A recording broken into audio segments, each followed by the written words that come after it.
Voilà, merci Anne Giudicelli, vous êtes spécialiste du terrorisme et du monde arabe. Cédric Banel, vous êtes écrivain et diplomate et vous connaissez bien Kaboul, vous venez de publier L'homme de Kaboul. On va évidemment parler ensemble de la bonne nouvelle du jour, la libération et le retour annoncé dès demain matin, 8 h à Villacoublay de Stéphane Taponnier et Hervé Guéquiard, nos deux confrères de France Télévisions. On va tout de suite regarder ensemble la joie d'Élise Lucet, l'animatrice de Pièces à conviction. C'est la journaliste qui les a envoyés sur place et qui les a soutenus tout au long de cette détention la plus longue pour les otages français. Écoutez-la. Un immense soulagement, il y a une vague de bonheur qui nous a tous traversés ici. La nouvelle est partie comme une traînée de poudre, quoi, et on a appris leur libération, on l'a vérifié évidemment, parce que par 5 fois on nous avait dit que c'était proche et que ça n'avait pas été confirmé. Ça nous a été confirmé, donc vous imaginez un peu le bonheur, le soulagement, l'incroyable nouvelle qui nous arrive là en ce jour d'1 an et demi de captivité. C'est juste magnifique. On peut être patient jusqu'à demain matin 8 h, on a été très patient pendant 1 an et demi, et si on ne peut pas leur parler d'ici à demain matin, c'est pas grave. L'essentiel, c'est vraiment qu'on les voit demain en chair et en os descendant de l'avion à Villacoublay ou ailleurs, et qu'on les serre dans nos bras très fort et qu'on les voit enfin parmi nous. Voilà, Élise Lucet, donc c'est l'émotion de cet après-midi. On va être en ligne avec Paul Quillès, ancien ministre de la Défense, mais je voudrais d'abord vous poser à tous les deux cette question. Pourquoi ça a duré si longtemps, à votre avis ? Il y a 2 raisons. D'abord, c'est très compliqué de mettre en place un canal de conversation sécurisé avec des preneurs d'otages. Il faut trouver les bons intermédiaires. Il faut que ces intermédiaires passent les bonnes informations dans un sens et dans l'autre. Il faut qu'ils soient honnêtes. Il ne faut pas qu'ils soient tués par les forces de sécurité afghanes. Donc tout ça, ça prend beaucoup de temps. Et puis ensuite, la décision de libérer les otages, elle ne dépend pas d'une personne, le chef du groupe qui les détient. Elle dépend de plusieurs personnes, mais Anne va en parler, qui sont à la fois en Afghanistan et au Pakistan. Donc il faut une sorte de consensus qui est très compliqué à obtenir. Anne Giudicelli, à votre avis, c'est ça, il y a plusieurs échéelons. Oui, et tout à fait. Un long processus.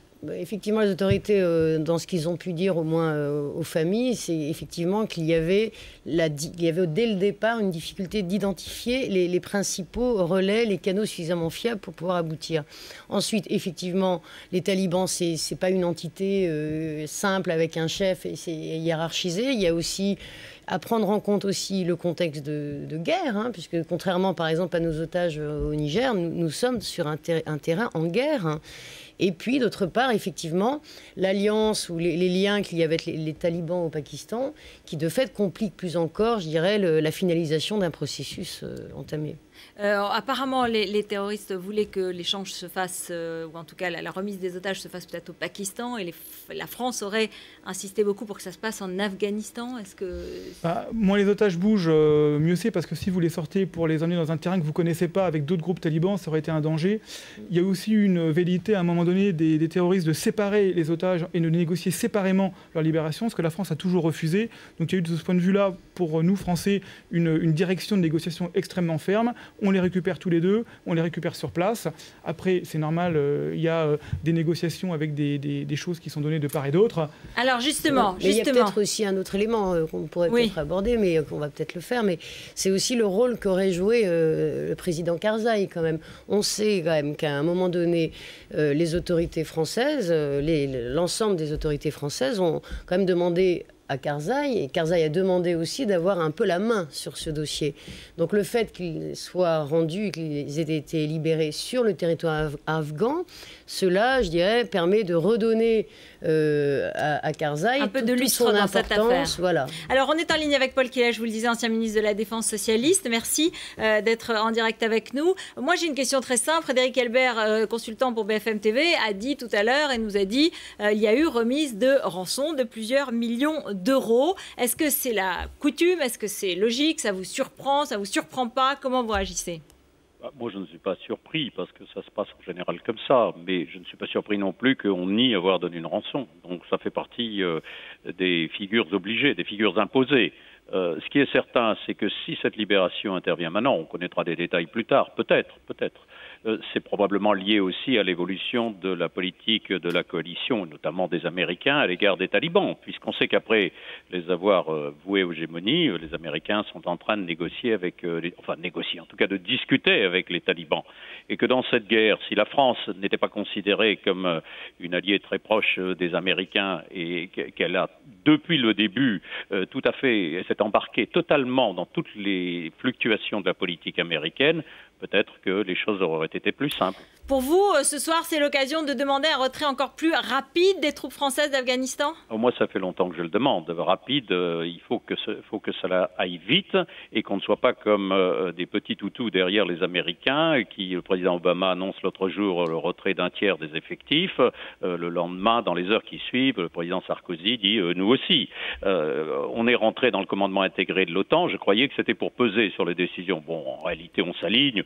On représente à peu près 3900 militaires sur 150 000, les Américains en ont 100 000, je crois qu'il faut rapidement s'en aller. Alors, je voudrais juste rajouter quelque chose, parce que moi, je me réjouis, comme tout le monde, je partage le bonheur, la joie du monde des journalistes, de tous les Français devant cette libération, mais je voudrais qu'on dise un mot aussi des familles des 63 militaires français qui sont morts en Afghanistan, et malheureusement, tant qu'on sera présent, il en mourra d'autres, et je voudrais qu'on pense un petit peu à eux qui sont en train de mourir, et je le sais, parce que j'ai eu des contacts, qui considèrent qu'ils sont là dans une guerre sans fin, dans une guerre ingagnable, et ils ne savent plus très bien quel est l'objectif de cette guerre. On a changé d'objectif depuis une dizaine d'années. Au début, c'était la lutte contre le terrorisme, ensuite c'était le droit des femmes, ensuite c'était la reconstruction, aujourd'hui c'est pour établir la démocratie, et chacun sait, et le président Obama mieux que quiconque, que cette guerre est un bourbier qui est ingagnable. Donc il va falloir vite dire comment on s'en retire rapidement.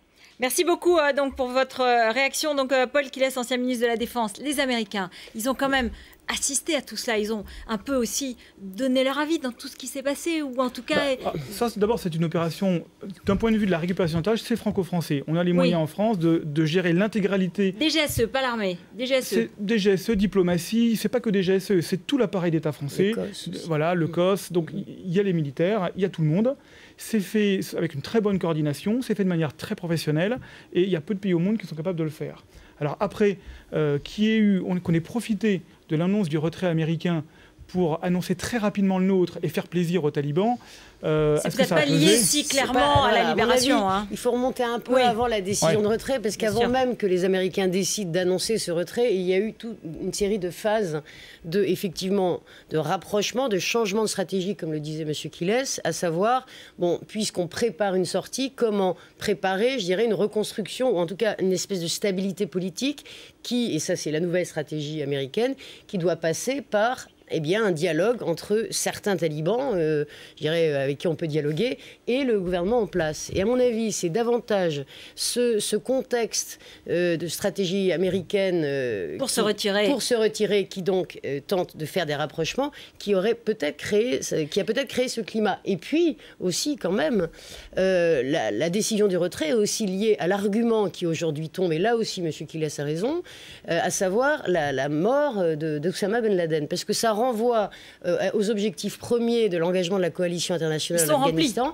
à savoir en finir avec le sanctuaire terroriste afghan. Plus un élément, là-dessus, très précis, c'est que comme les Pakistanais ont été pris la main dans le sac dans leur soutien avec Ben Laden, et qu'on sait que c'était l'Ashura de Quetta qui bloquait la libération de nos otages, il est clair qu'il y a eu probablement une pression des Pakistanais sur les talibans pakistanais pour qu'ils accélèrent eux-mêmes, qu'ils fassent un geste envers la France. Donc il y a effectivement, comme le dit Anne, une coalition d'événements qui est liée à la prise de conscience qu'on ne peut pas gagner cette guerre, qu'il faut en sortir, et qu'on ne peut en sortir qu'avec un dialogue avec les talibans, qui permet au bout du bout d'arriver à cette libération. Qu'est-ce qui va se passer maintenant pour les otages? Ils arrivent demain matin, on connaît un peu le scénario, il y en a eu, et c'est quand même une particularité française. On essaye de les faire revenir vivants. Il y a des pays qui les laissent mourir. Alors, il y a des pays qui négocient, sans le dire. Il y a des pays qui essayent de négocier, mais qui n'ont pas les moyens de les négocier comme nous, on peut le faire. Je pense des pays européens. Ce qui va se passer maintenant pour eux, ça va être un débrief relativement long, parce qu'on a besoin de savoir comment ça s'est passé.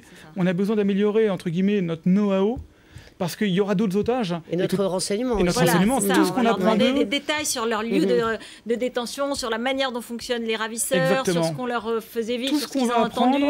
Tout ce qu'on va apprendre pour aider d'autres otages. Je précise juste à l'instant que les ex-otages sont en route maintenant vers la France. Ils sont dans l'avion. Ils ont été débriefés. Voilà. Ah, ça y est. Donc ça veut dire qu'ils ont déjà été débriefés. À froid ou à chaud, comment dire. Premier débriefing. Ils ont eu un premier débriefing. Il y aura évidemment d'autres contacts une fois arrivés à Paris. Il y avait probablement le besoin de les faire rentrer vite parce qu'on est en guerre. Quand il y avait eu, Florence Aubenas avait été enlevée, elle avait aussi eu une phase comme ça de débriefing. Et je pense que c'était un petit peu plus long parce que c'était compliqué à partir de l'Irak. Mais là, visiblement, qu'effectivement, il y a une volonté de montrer qu'ils sont vivants, de les ramener vite devant l'opinion française et bien sûr à leur famille. Voilà, et donc un autre débriefing sans doute à leur atterrissage en France avant qu'ils soient en contact avec les médias, avec toutes sortes d'acteurs extérieurs. Et dans les jours qui suivront. En disant qu'on va leur donner les éléments de langage de ce qu'ils peuvent dire aux médias. Voilà, exactement. Merci, on les écoutera évidemment et on sera très contents. Merci à vous deux, tout de suite.